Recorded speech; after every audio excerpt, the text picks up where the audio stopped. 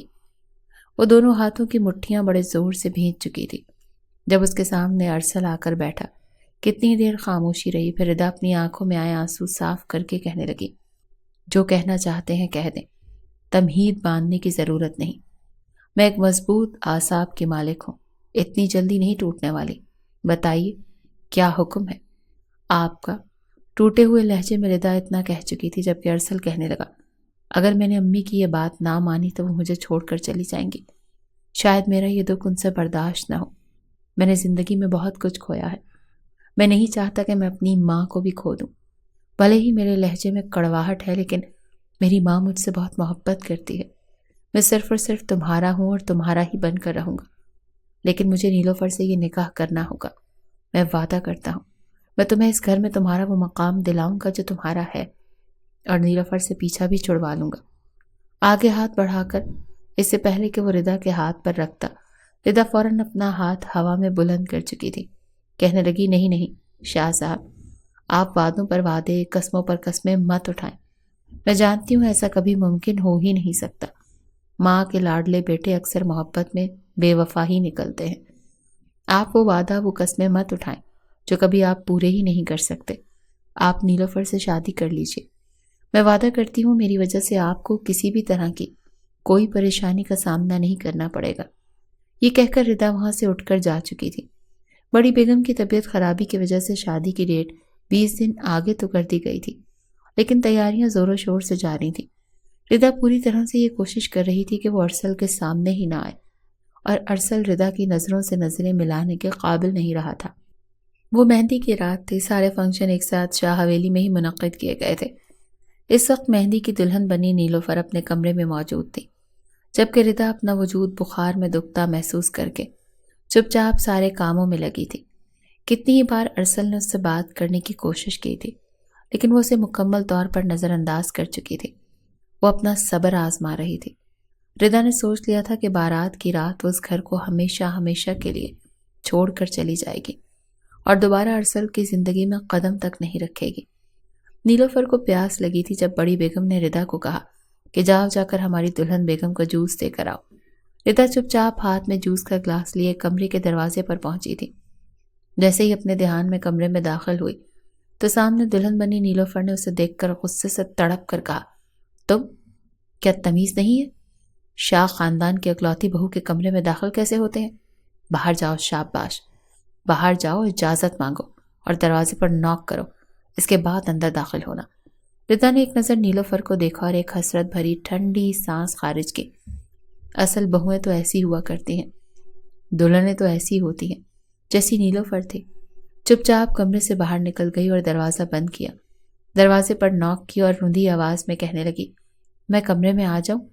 جان بوجھ کر نیلوفر ٹانگ پر ٹانگ چڑھائے بیٹھ کر اپنے ہاتھوں میں پھولوں کے گجرے ٹھیک کرتے ہوئے کہنے لگی، ٹھیک سے سنائی نہیں دیا، اونچا بول کر کہو کہ بہو بیگم کیا میں اس کمرے میں داخل ہو جاؤں؟ ردا جو اب تک سب کچھ برداشت کر رہی تھی آخر کو پھٹ پڑی، غصے سے دھڑلے سے کمرے کا دروازہ کھولا اور وہ جوس کا گلاس پٹک کر ٹیبل پر رکھتے ہوئے دھاڑتے ہوئے انداز میں کہنے لگی، نوکر نہیں ہوں تمہارے باپ کی میں۔ اگر میں چپ ہوں، لحاظ کر رہی ہوں تو کچھ سوچ کر رہی ہوں۔ میری خاموشی کا ناجائز فائدہ نہ اٹھاؤ تو بہتر ہے۔ پڑا ہے جوس، پی لو، اور دوبارہ یہ اپنی تھرڈ کلاس نوٹنکی میرے سامنے کرنے کی کوشش کی نا تو یاد رکھنا کہ میں کون ہوں اور میرا مقام کیا ہے۔ یہ کہہ کر ردا جیسے ہی غصے سے پھری وہاں سے پلٹی تو نیلوفر نے فوراً اس کا بازو پکڑ لیا۔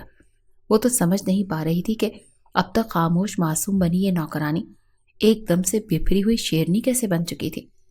وہ تو یہ سمجھ رہی تھی کہ یہ کبھی اس کے سامنے بول ہی نہیں پائے گی، لیکن اسے بولتا دیکھ نیلوفر اسے ایک جھٹکے سے اپنی جانب موڑ کر جیسے ہی ایک تھپڑ ردا کو مارنے لگی تو اس نے اس کا ہاتھ پکڑ لیا اور کہنے لگی، خبردار، یہ میرا احسان جانو کہ میں تمہیں ارسل شاہ اپنی محبت دے رہی ہوں، ورنہ اگر میں چاہوں تو ابھی یہاں پر ایسا تماشا کھڑا کر دوں کہ سارے مہمانوں کے سامنے تم برباد ہو کر رہ جاؤ۔ اگر مجھے بڑی بیگم کی صحت کا خیال نہ ہوتا تو میں کبھی بھی ارسل کو تمہارا ہونے نہ دیتی۔ ردا خود کو چھڑواتے کمرے سے باہر آ چکی تھی، جبکہ نیلوفر کو لگا تھا جیسے وہ جیتی ہوئی بازی ہار چکی ہے۔ کچھ دیر بعد ہی دلہن بنی وہ ارسل کے ساتھ بیٹھی تھی، جبکہ ارسل اس سے کچھ دوری پر بیٹھا ردا کو ہی دیکھ رہا تھا۔ اس کی طبیعت خراب تھی، جبکہ اسے یوں ارسل کے آگے پیچھے گھومتا دیکھ کر اور ارسل کی نظریں اس کے چہرے پر ٹکی دیکھ کر ایک ایسا پلان نیلوفر بنا چکی تھی جس کا اندازہ تو بڑی بیگم کو بھی نہیں تھا۔ اگلے روز ان کے پلان کے مطابق کہا گیا کہ بارات کا سارا فنکشن شاہ حویلی میں ہی رکھا جائے گا۔ سارے دن کی تھکی ہاری ردا اپنے کمرے میں جا کر آرام کرنے لگی، تبھی اسے راہداری سے بڑی بیگم کی آواز سنائی دی۔ وہ ہنس ہنس کر کسی سے بات کر رہی تھی اور جو کچھ کہہ رہی تھی سن کر ردا کی آنکھیں پھٹی کی پھٹی رہ گئی۔ وہ چلتی ہوئی دیوار کی اوٹ میں کھڑی ہو گئی۔ بڑی بیگم نیلوفر سے بات کرتے ہوئے کہہ رہی تھی کہ بروقت بنایا گیا پلان کامیاب ہو گیا۔ دیکھو، اگر میں بیماری کا بہانہ نہ کرتی تو کبھی بھی ارسل شاہ اس نکاح کے لیے نہیں مانتا۔ دیکھ لینا، بہت جلد ارسل تمہارے ساتھ یہ خوشگوار زندگی گزارے گا اور تم میرے گھر کی بہو بن کر راج کرو گی۔ یہ اس طرح کی باتیں تھیں جنہیں سن کر ردا کو جتنا غصہ آتا اتنا کم تھا۔ وہ حقیقت سے آگاہ ارسل کو کرنا چاہتی تھی، لیکن ارسل کے کمرے تک رسائی حاصل کرنا اس کے لیے ناممکن سی بات ہو چکی تھی۔ وہ ساری رات ردا نے جاگ کر گزار دی، جبکہ ارسل بھی فرش پر بیٹھا کتنے سگریٹ پھونک کر پھینک چکا تھا۔ اگلے روز نیلوفر بیوٹی پارلر سے تیار ہو کر آ چکی تھی۔ اسی وقت وہ ایک شادی ہال میں موجود تھے اور ردا اپنا سارا سامان پیک کر کے رکھنے کے بعد مارکی میں آ چکی تھی۔ آج اس نے بھی جو جوڑا پہن رکھا تھا وہ جوڑا پہن کر اس نے ارسل سے نکاح کیا تھا۔ آنکھوں میں آنسو تھے، جبکہ نیلوفر طنزیہ انداز میں اسے دیکھتی ارسل کا بازو تھام چکی تھی۔ ہال کے بیچوں بیچ ایک بہت بڑا فانوس لگا ہوا تھا۔ بڑی بیگم نے نکاح سے کچھ دیر پہلے ہی ردا سے کہا کہ جاؤ شگن کا تھال لاؤ، میں اپنی بہو اور بیٹے کو تحفے دینا چاہتی ہوں۔ وہ تھال سامنے ہی ٹیبل پر پڑا ہوا تھا۔ ردا جیسے ہی وہ تھال اٹھا کر آگے بڑھنے لگی، نیلوفر نے دور کھڑے ویٹر کو اشارہ کر دیا۔ پلان کے مطابق فانوس کی رسی کھول دی گئی تھی۔ اس سے پہلے کہ وہ فانوس آ کر ردا پر گرتا چلا، ارسل وہاں سے اٹھا اور بازو سے ردا کو پکڑ کر اپنی طرف کھینچ چکا تھا۔ اس کے بازو کانچ کے ٹکڑوں ردا کے بازو اور گردن میں پیوست ہو چکے تھے۔ فانوس گرنے سے اس پر جل رہی آگ سے شارٹ سرکٹ ہو گیا اور ایک دم سے ہال کی چھت پر آگ لگ چکی تھی۔ سارے لوگ چیختے چلاتے ہوئے بھاگنے لگے۔ بڑی بیگم چیخ رہی تھی، مگر ان کانچ کے ٹکڑوں کو ردا سے دور ہٹانا ارسل اسے اپنی باہوں میں اٹھا کر اسٹیج پر لے کر آیا تھا۔ کچھ لوگ جان بچا کر بھاگ رہے تھے، جبکہ کچھ اسٹیج کی طرف دیکھ رہے تھے۔ بڑی بیگم نیلوفر کا ہاتھ پکڑ کر کہہ رہی تھی، اس نوکرانی کو چھوڑو، یہ کیا کر رہے ہو تم؟ جلدی مجھے اور نیلوفر کو باہر لے کر جاؤ۔ وہی نیلوفر تو خود گھبرا چکی تھی۔ اس نے صرف فانوس گرانے کا پلان بنایا تھا، لیکن یہ آگ نہ جانے کیسے لگ چکی تھی۔ نیلوفر گھبرائی ہوئی تھی، مگر اپنی ماں اور نیلوفر کو مکمل طور پر نظر انداز کرتا ارسل اپنی باہوں میں ردا کا ہاتھ پکڑ کر کہہ رہا تھا، فکر مت کرو، میں تمہیں کچھ نہیں ہونے دوں گا۔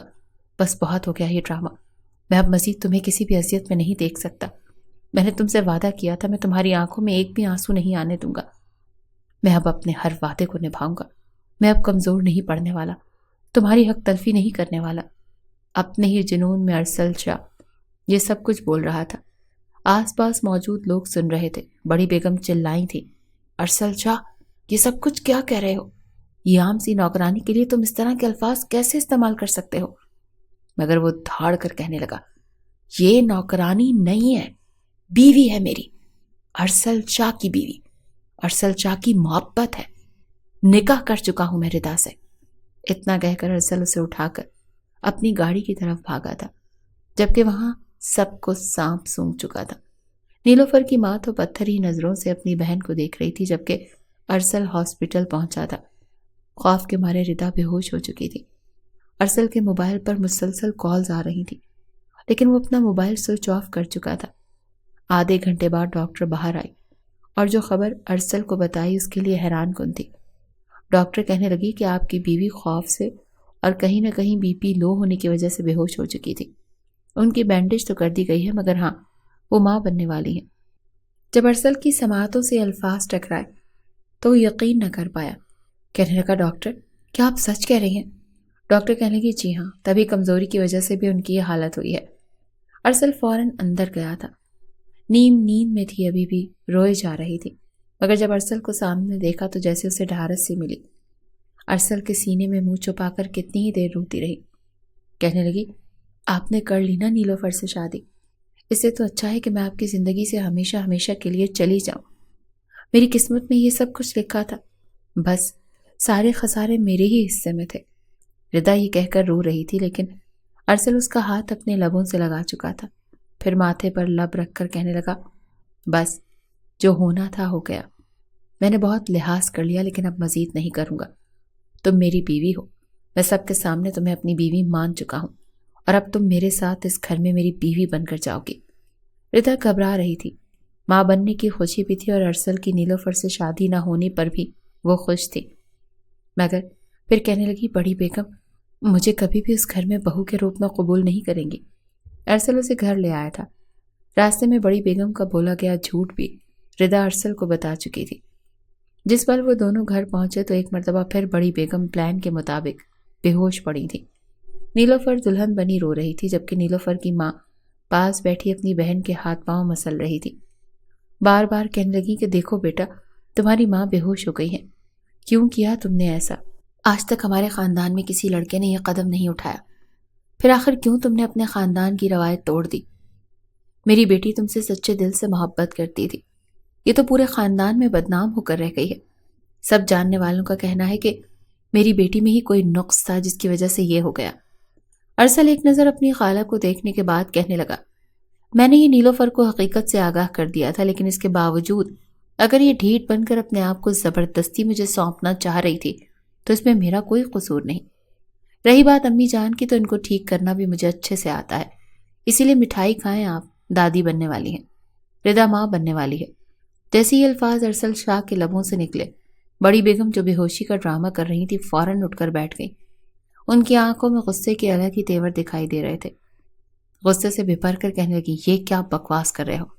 میں کبھی بھی اپنے خاندان کا وارث اس کمزاد سے پیدا نہیں ہونے دوں گی۔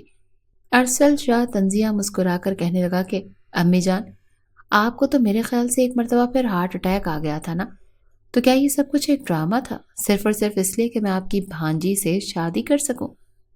میں کبھی سوچ بھی نہیں سکتا تھا کہ آپ اس حد تک خود غرض بھی ہو سکتی ہیں۔ آپ نے کبھی اپنے بیٹے سے محبت کی ہی نہیں، پہلے دولت اور جائیداد کی وجہ سے مجھ سے دور رہیں، اور اب آپ میری نظروں میں خود کو مزید گرا چکی ہیں۔ رہیں آپ اس گھر میں اپنی بہن اور بھانجی کے ساتھ، میں یہاں سے جا رہا ہوں۔ بڑی بیگم نے تو پورے گھر کو سر پر اٹھا لیا تھا، کہنے لگی، ہرگز نہیں، تم اس لڑکی کو ابھی کے ابھی طلاق دو گے۔ ایسا بھی کیا تعویذ پلا دی اس نے تمہیں؟ مگر ارسل ردا کے ساتھ اس کا ہاتھ پکڑ کر اس گھر سے جا چکا تھا۔ جتنی بد دعائیں بڑی بیگم کو آتی تھی انہوں نے ساری کی ساری ردا کو دے دی تھی، مگر ارسل شاہ ردا کے ساتھ فلیٹ میں چلا آیا تھا۔ ردا کا دماغ بالکل معاف ہو چکا تھا، سمجھ نہیں پا رہی تھی کہ کیا کرے، پتہ نہیں حالات کب ٹھیک ہونے والے تھے۔ اس نے گھبرا کر ارسل کی طرف دیکھا جو بالکل مطمئن نظر آ رہا تھا، کہنے لگا، یہ فکر مت کرو، میں جانتا ہوں میری ماں میرے بغیر نہیں رہ سکتی، بس انہیں کچھ وقت چاہیے۔ جب وہ اپنی آنکھوں سے اپنی بہن اور بھانجی کی باندھی گئی پٹی ہٹائیں گی تو خود ہی سمجھ پائیں گی اور مجھے واپس بلا لیں گی اور تمہیں بھی اپنی بہو تسلیم کر لیں گی۔ ردا ایک گہری سانس خارج کر چکی تھی۔ ارسل سے کہتی رہی کہ آپ کو میری خاطر اپنا گھر اور اپنی ماں کو نہیں چھوڑنا چاہیے، مگر وہ بھی اب ضد کا پکا تھا۔ دونوں اپنی زندگی اسی فلیٹ میں گزارنے لگے۔ ایک ماہ تک سب ایسے ہی چلتا رہا، لیکن جب نیلوفر نے دیکھا کہ ارسل اس کی دسترس سے کوسوں دور ہو چکا ہے تو اس نے ارسل کے بجائے اپنے خاندان کے ایک اور امیر لڑکے کے ساتھ بات چیت کرنا شروع کر دی۔ جیسی اس کی اچھی دوستی اس لڑکے سے ہوئی تو اس نے اپنی خالہ کے گھر آنا جانا بند کر دیا تھا۔ وہ دونوں ماں بیٹیاں بڑی بیگم کو چھوڑ کر جا چکی تھیں۔ اصل ہوش تو اس وقت اڑے جب نیلوفر کی شادی کا کارڈ ان تک پہنچا۔ ایک دم سے اپنی بھانجی اور بہن کی یوں نظریں پھیر کر چلے جانے کا صدمہ ان پر شدید گزرا تھا۔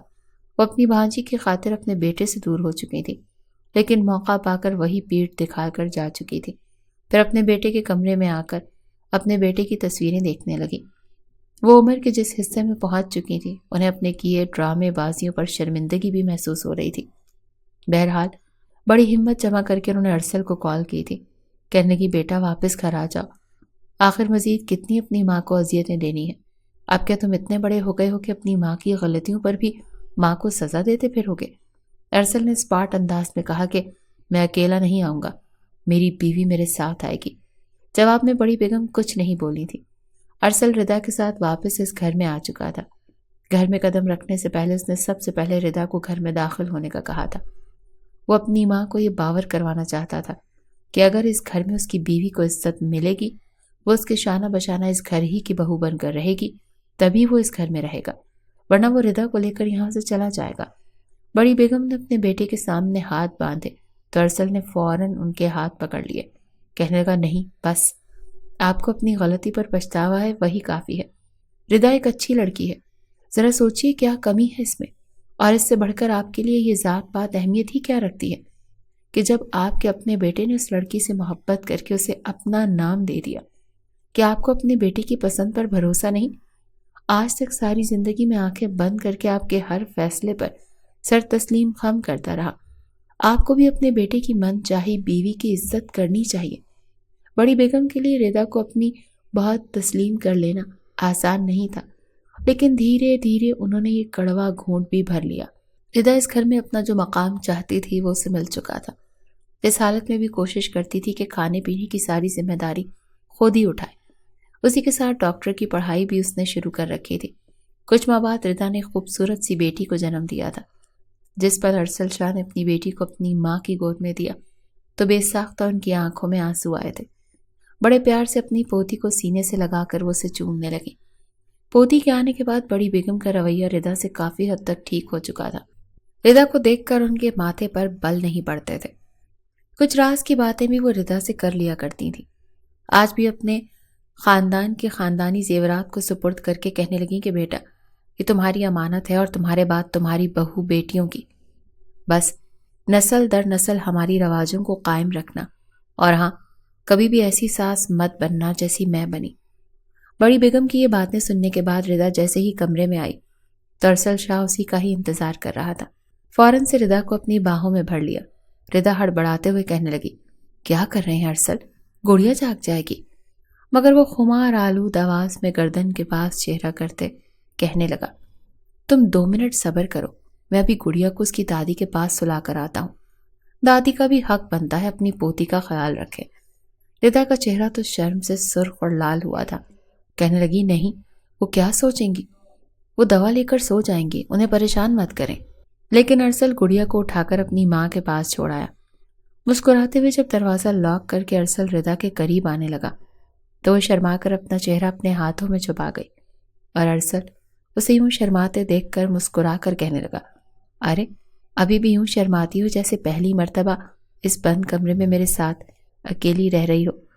بس بھی کر دو، کتنا شرماؤ گی، پتہ نہیں کب تمہاری یہ ساری شرم اترے گی۔